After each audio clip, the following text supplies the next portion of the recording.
Today we're at London Gatwick, one of the busiest single runway airports in the world, and we're spending the day with the Airfield Operations team. We've got a behind-the-scenes pass to see how this great group of people keeps things running smoothly here. From fire safety and incident response to wildlife control and runway inspections, it's all here, coming right up. Welcome to Gatwick Airport in London. This is a very busy airport. It's a single runway operation, and today I'm here getting a tour of the AIRSIDE operations. We're going all around the airport, seeing how this thing runs. The people making it work day in, day out on the ground here, making sure that all these planes can come in and out safely and smoothly all day long. Let's head out to the runway for a runway inspection, start off the day right.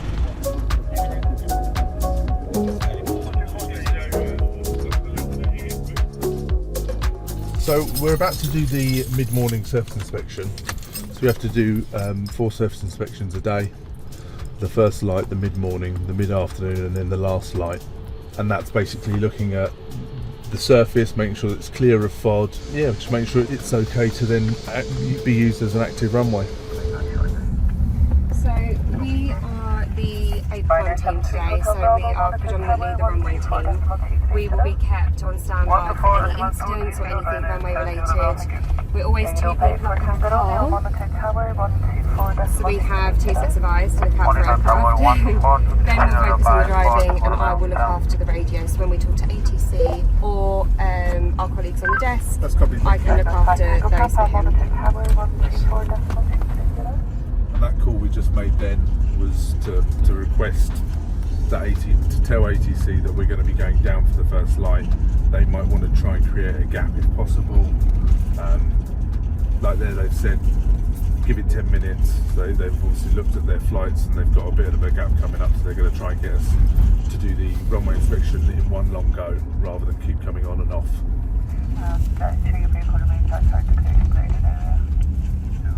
Romeo, request 60.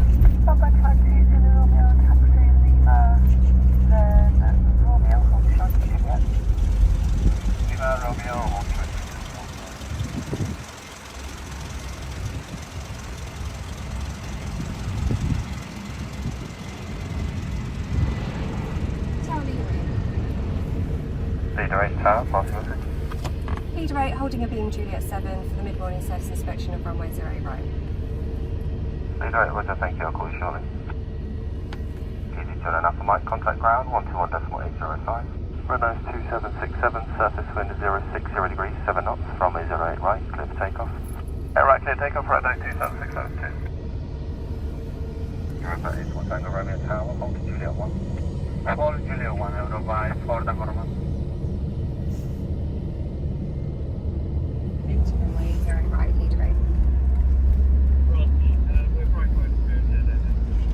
Euro 8, Tango Romeo, contact London Control 134.125. 4125, 054, Tango Romeo, bye.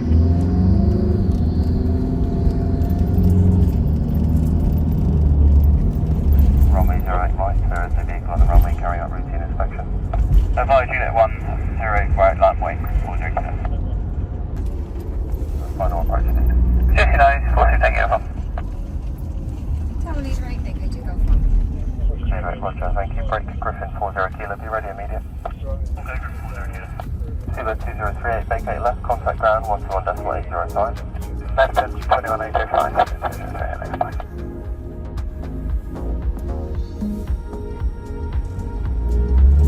Alpine 520 Romeo, contact London Control 134.125.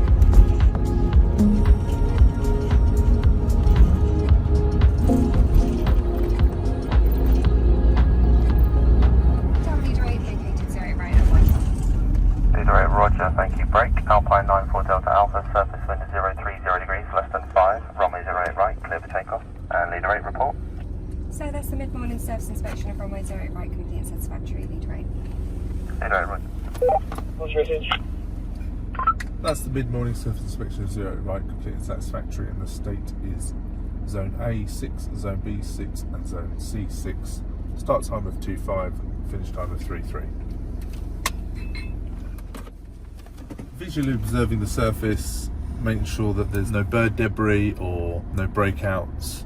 If it was a lighting inspection, we'd be making sure that the light formation is as it should be.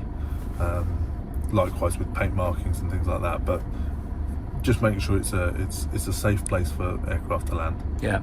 And could you explain when you reported the Zone A, B, and C 6? Can you say what that's about? Yeah, so that's our global reporting format. Sorry, all airports now report it in the same way. So that means that the airlines and the pilots get a standard message. Doesn't matter what airport they go to, they get it reported that way. So I reported that as 666, so Zone A, which is 1/3, Zone B, the middle third, and Zone C, the last third of the runway. 6 is dry, and if it was wet or damp, it would be a 5, and then that would mean that the pilot knows that braking actions would be. And then we report that to the desk, who then reports it to tower. So it reduces the comms for ATC when we come off the runway. We've done it. We report to them that it's completely satisfactory. So what we're going to do now is we're just going to do what we call a level 1 inspection of the airfield. We're going to check the whole airfield. We're just going to drive around and just observe what's going on. We're going to be looking at the surface, we'll look at the aircraft, we'll look at the behaviours around the airfield as well. We'll just make sure that everything is safe, compliant, and how it should be. So all of our vehicles throughout the day will be doing this inspection. It's 24-hour. We'll make sure that everything is going as it should be. Different vehicles have different job roles throughout the day. So like I said earlier, we're the runway team. That's predominantly what we'll be used for, or any incidents. If there's anything on stands or on the taxiways, we'll attend to that. We have a marshaller. They will predominantly do marshalling, and they will also do some of our mandatory inspections. We'll also have other vehicles that will patrol a terminal each, so a north and a south terminal vehicle. They'll also do some of our compliance checks of environmental checks, just making sure engineering stores are as they should be. We've got no spillages, there's nothing dangerous leaking out onto surfaces, etc. And then just see where the day takes you. It can literally go from 0 to 100 in a matter of seconds, but that's part of the fun.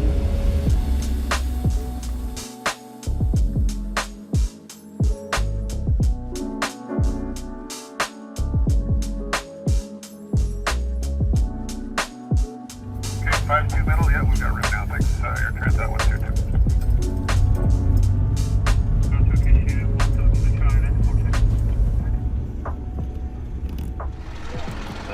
So while we're flying on 08 right, we can have a look at Echo Romeo a little bit close up. So because this is the first available exit for 26 left, nothing's coming off here right now, so we're more than safe to walk up to it.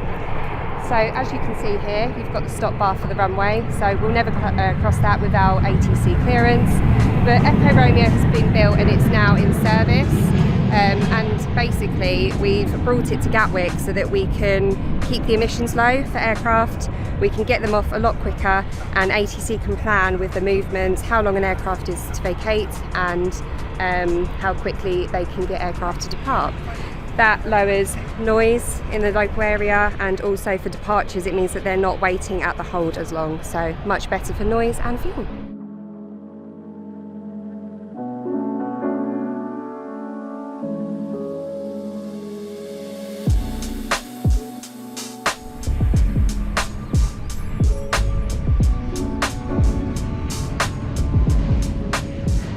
The works that are proposed can all be done with pretty much minimal disruption to the surrounding community. Mm-hmm. It's all going to be done within the current scope of the airfield. It's already here, the majority of it, and it just needs to be moved slightly. So this is their fire station where they have to be able to respond to any aircraft incident within 2 minutes. And these behemoths that can shoot water, foam, or dry powder. And they run on vegetable oil. So a lot of things I'm learning today. I don't know if they would let me ride along on one of these things over a day, but that would definitely be the next level up from my snowplow ride-along experience at Arlanda. Of course, you hope there isn't a fire incident that requires one of these, but there are many precautionary minor incidents they have to respond to, so they are actually busy. 16 of them on call at any given time, and what a cool vehicle to get to drive around. It's like boyhood dream type of vehicle for me, for sure.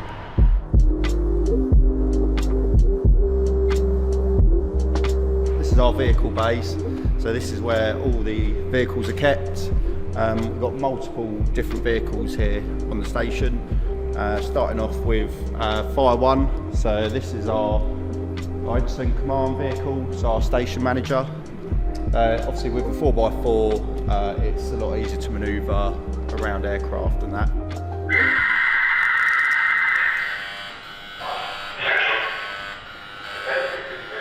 So I will say at the moment we've got a lot of tests going on station. So it gets very loud in here. The other department, so Tower will pick the phone up if they're calling us for an incident. They'll pick the telephone up and that will straight away call here and call in the central until our operator picks it up in the watch room. That alarm will keep going. And at the moment they're just replacing the phones. So I think today is the day that they want it to go live. So might be a lot of testing like this on the new alarm, so we might get interrupted a bit. So 3 on the run at the moment that are normal ones with the monitor on the top and a bumper monitor, and then we've got another one which we call a high access appliance, our HREP, and basically it's got a large boom on the top, so it's got a big arm that can extend out, so it's got a bit more manoeuvrability than our other vehicles. We'll either have 2 people or 3 people. We always have a driver, an OIC, so person in charge, and there's sometimes on a couple of vehicles there's a 3rd person as well. We'll normally go pump operator, so if you're there. And then the number 1, we've got different monitors, so you've got the bumper monitor at the front, which is this little one, and the main monitor at the top, which is the big joystick. So monitor is basically like a big water cannon. Yeah. For what we call it a monitor, but yeah, like I say, it's so the monitor will, once deployed, it will come out to the front, and it is just like a big water cannon. We can produce water, foam, and dry powder all out of the same monitor. Yeah, it's a shame you weren't here early because we've actually already been out on 2 calls this morning already. Really? Wow. So a lot of people ask like, oh, how many actual aircraft calls do you get here at Gatwick? And it's probably more than you would think. A lot of it is precautionary.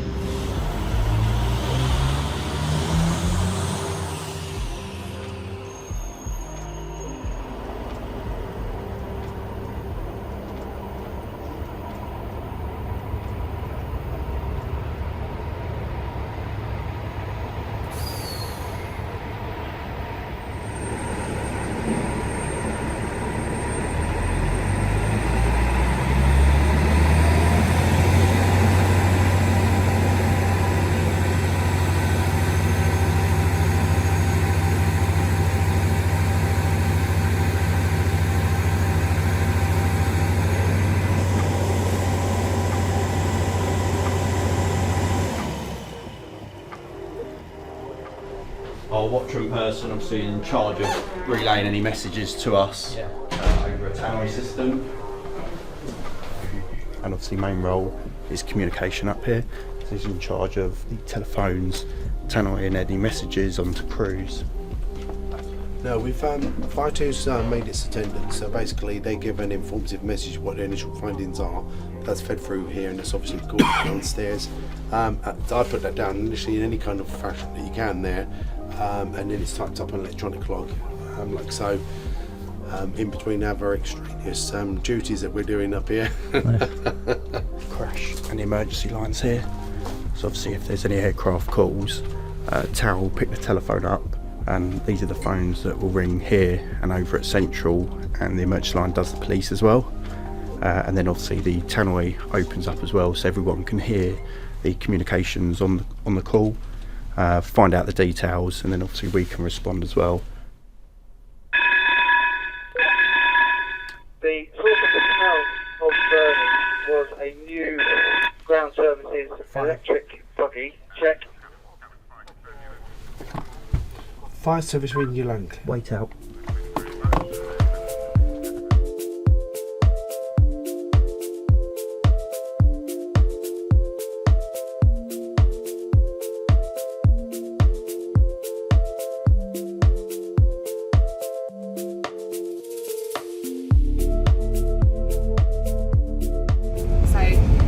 free ranging, we're just using everything eyes, ears, we're listening out to the ground radio at all times, and it's our responsibility to drive around the aircraft, stay out of their way. Obviously with the safe distance we're going to take into consideration what route we've heard from ground, what way they're going, the size of them on the taxiway, and as we saw earlier, the jet blast as they turn. So yeah, we operate safely around them. So I can call them and ask for a route from, let's just say, A to B, and they will give us a route just like they do to the aircraft, and we will be under air traffic's positive control at that point. So we've got free ranging and then we've got positive control. There's low visibility conditions, or if we've got an ambulance or a large group of vehicles, we deal with the ambulance. We do the majority of the ambulance escorts on the airfield, purely because we've got the means to get to A to B as quickly as possible. If it's a category 1 ambulance, we'll call up to the tower and say priority ambulance, and they'll more often than not is stop the traffic around you so you can get to the stand as quickly as possible.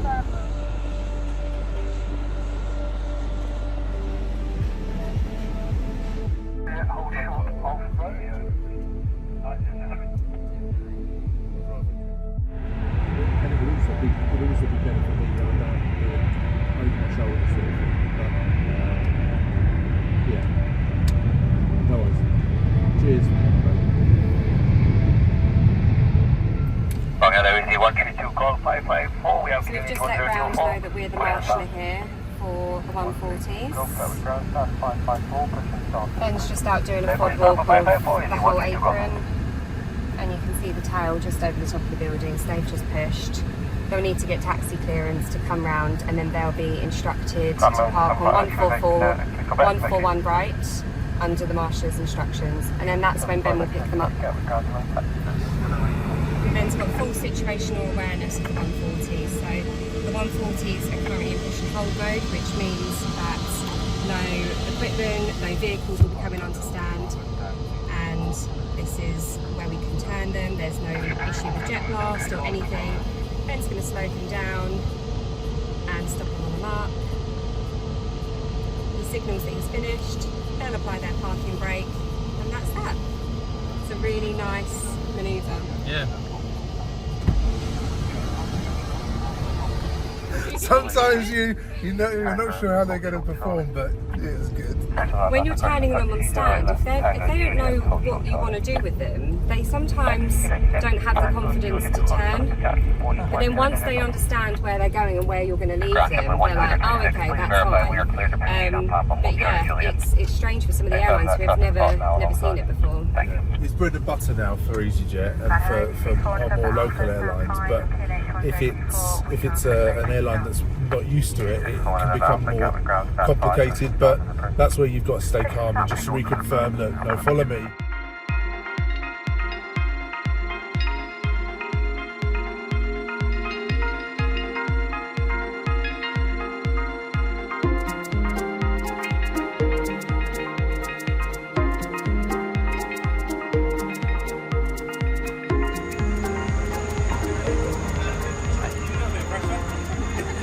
You did perfect. Oh, no, yeah.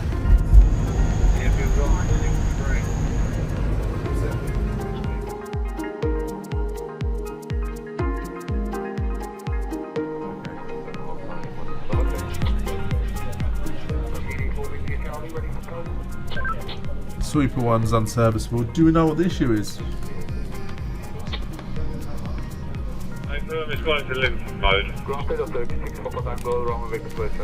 This is a single op centre where we've got the stand allocation team here. So their task is finding a stand for all the aircrafts when they land.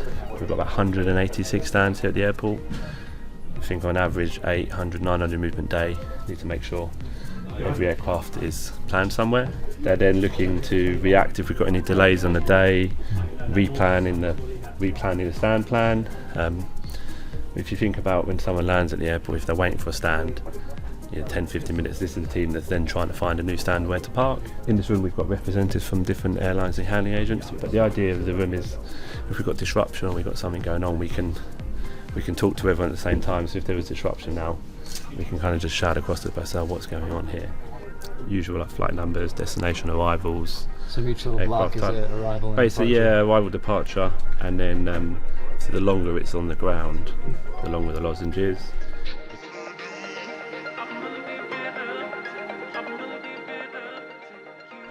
So we've got a major incident vehicle there, which will be used in case of a major incident. So it could be an environmental spillage, it could be an aircraft related incident. So that would mainly be brought into play with something a bit larger.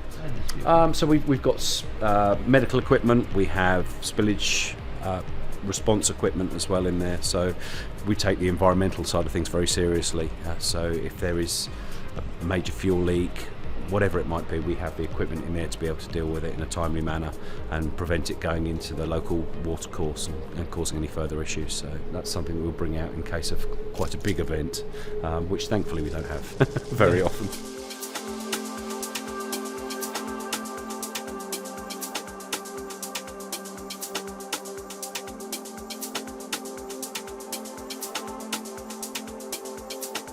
This is what we use mainly for clean up.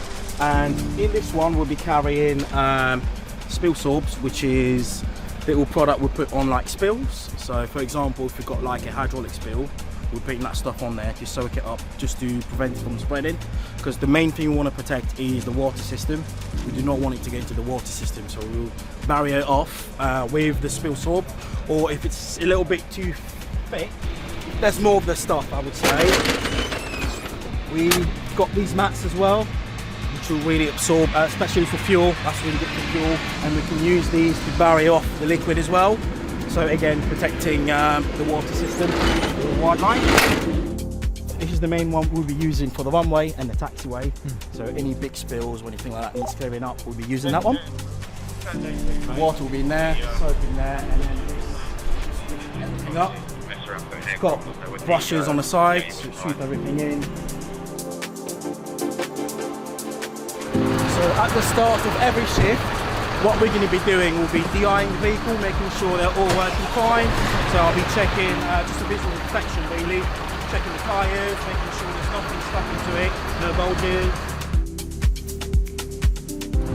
Alright, I get to ride another one of these big trucks at an airport. It's not quite the same as that massive snowplow in Arlanda that I did, but pretty impressive nonetheless. And hopefully we get some spills to clean up out here.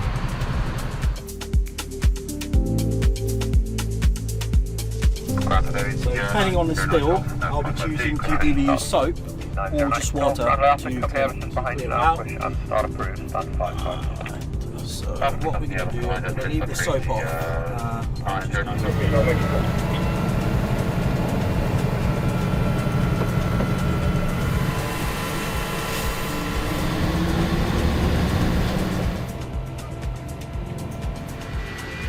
Alright, that's that. And then once we've done the clear up, depending on what we've got at the back, if it's contaminated media, we've got a special wet tip area where we're going to tip that.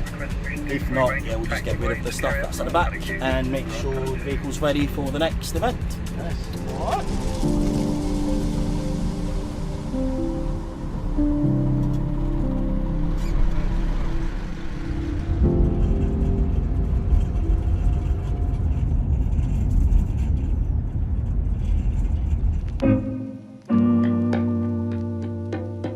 So this is their fire trainer, and I love that they call it Hot Wings, and they've even labeled it that. It's not just like a little nickname that everyone uses, it's actually signposted as Hot Wings. And it's pretty nifty because it's made to basically let them train on any given type of aircraft that they might experience. So you've got the tail-mounted engine back there, you've got a couple of different sizes of engines, one on each wing. You've got the 747 style hump and wings with flaps up and down. So they can basically cover off all their bases and get a sense of what it's going to be like to handle any given aircraft they might encounter here.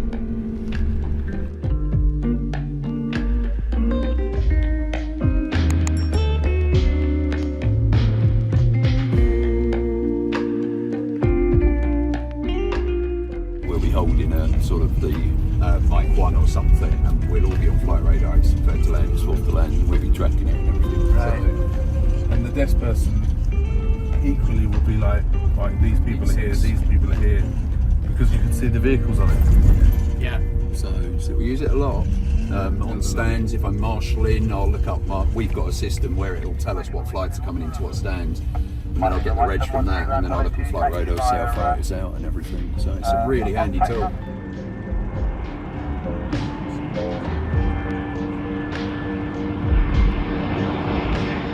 We've got different roles inside the Airfield Operations controller's role, and one of those roles is for wildlife control. You'll also be surprised to know there's 75 hectares of wetland, grassland and woodland around Gatwick. So that's a lot, and it brings in wildlife, obviously. Wildlife is fantastic, but it can obviously cause a safety issue. So we need to manage that alongside the aircraft, because at the end of the day we want everyone to get off safely. So this vehicle is the wildlife. It patrols 24 hours a day. It'll patrol 24 hours a day, and every 15 minutes it will make a recording. So when I say a recording, this is the information that the airlines will ask Gatwick to prove, so we can show that we're doing as much as we can to keep the airlines and the passengers safe. We had it one time, there was a bird strike and they sent off DNA and it came back, it was a flamingo. Don't get a lot of flamingos here. So that's where Gatwick could then turn around and say, well actually, probably wasn't here that the bird strike happened.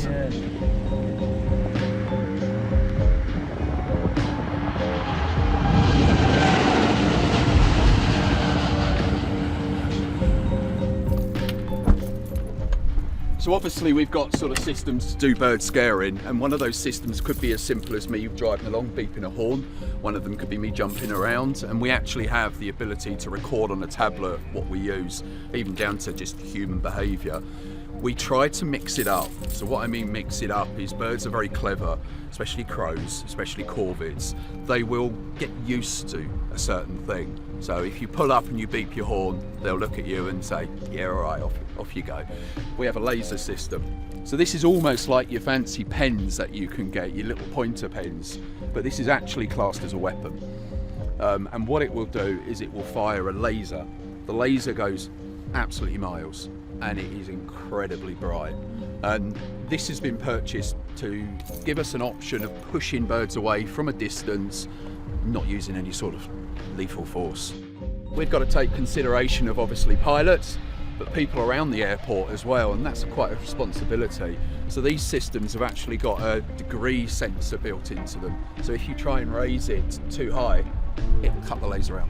We then use a pistol. So when we say a pistol, it's like a starter gun. So this will then fire up a flare.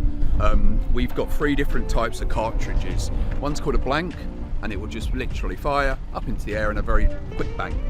Then we've got what we call a long range system, and we could use that for shooting over to the other side of the airfield or the other side of the runway. We also have one more called a screech, and again it's the same system, up, fire, and it goes up like a firework. You hear it here, whee! And the idea is to sort of mix it up, and there isn't that getting used to the same sound and the same process. So it shows all different types of wildlife, and then we could choose a specific, so say a herring gull. So that's a herring gull under distress, and that will make different birds behave in different ways. And then what we would do is we would say where we use that. So there, the birds flew away that way, and then we'd go, and then that's all recorded and used for data, because obviously as well as if there's a lot of specific species coming in, have we got a certain problem? I think sometimes people think, you say you're an airfield controller and they go, well, do you just wave bats?